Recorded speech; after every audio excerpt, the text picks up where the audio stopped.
I'm Holly McGurk. I'm a security manager for International SOS.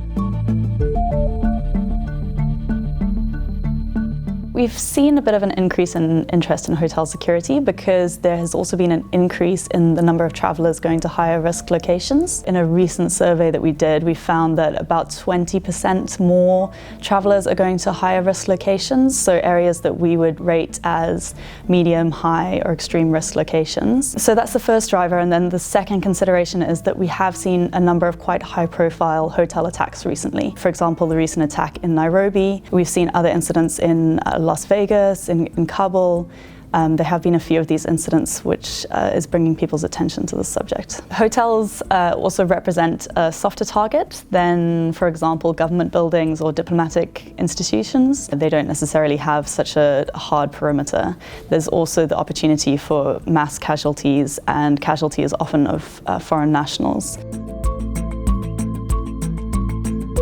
So besides terrorism, petty crime is something that we're always concerned about. It is one of the more common things that we see happening, so things going missing from hotel rooms, for example, or sometimes more violent incidents of crime. We did a recent study of about 650 managers responsible for health and safety of their travelers, and found out that only about 24% of them were implementing hotel checks and assessments of the hotel security.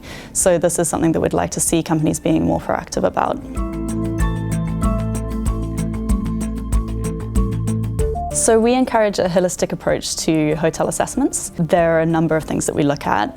Firstly, we'd look at the profile of the hotel. So if it's a big name branded hotel, that might make it possibly an attractive target. And then we'll look at the mitigation measures that they have in place at the hotel. So for example, do they have surveillance? Do they have security on the perimeter? Are they controlling who has access to the premises? Then we'd look at their crisis management planning and things like how they vet their staff and how they train their staff and how to respond in the case of an emergency. Firstly, be discreet with your information. So things like where you're staying and particularly your hotel room number. Secondly, use the security measures that the hotel's provided. So things like the deadbolts to your hotel room, the keychain, make sure that those are always locked and fastened, and also use the hotel safe for any valuables that you're keeping in the room. And finally, just familiarize yourself with the evacuation procedures, where the emergency exits are, and what you should do in the case of an emergency.